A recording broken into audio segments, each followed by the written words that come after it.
বন্ধুরা, বিশ্বকর্মা পুজো মানে আমরা সবাই জানি ঘুড়ি উড়ানো। সো হ্যালো এভরিওয়ান, আমি তোমাদের প্রিয় অপু ভাই। আজ যেহেতু ছিল বিশ্বকর্মা পুজো, তাই বিকেলের দিকটা একদম ঘুড়ি বাঁধতে বসে পড়েছিলাম। এরপর একটা একটা ঘুড়ি উড়াচ্ছিলাম, তো উপর দিয়ে এত বড় একটা প্লেন চলে যাচ্ছিলো, আমি তো ভয় পেয়ে গিয়েছিলাম, মানে আমাদের প্লেনটার সাথে ঘুড়িটা ক্রস করে কিনা। এইভাবেই আমি একটা একটা করে ঘুড়ি আকাশে উড়িয়ে দিচ্ছিলাম, আর এখানে এক একজনের হাতে একটা করে ধরিয়ে দিচ্ছিলাম। ভাই, কত যে কালকে ঘুড়ি কাটাকাটি হয়েছে, মানে না দেখলে তোমরা বিশ্বাস করবে না। তো এইভাবে আমি নেচে নেচে এইভাবে ঘুড়ি উড়াচ্ছিলাম, আর এখানে তো দেখতেই পাচ্ছ কীভাবে রকেটের মতো একদম সুতো ছেড়ে দিচ্ছিলাম। আর হ্যাঁ, জানো তো আমাদের ভয়টা কিসে ছিল? যেহেতু আমাদের দমদম এয়ারপোর্ট থেকে আমাদের বাড়িটা বেশি দূরত্ব না, এর জন্য একটু পরপরই আকাশের উপর দিয়ে প্লেন যায়।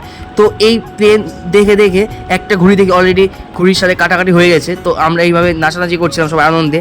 তো এইভাবে একটার পর একটা ঘুড়ি কাটাকাটি হচ্ছিল, আর সবাই দেখো কীভাবে নাচানাচি করছি আমরা।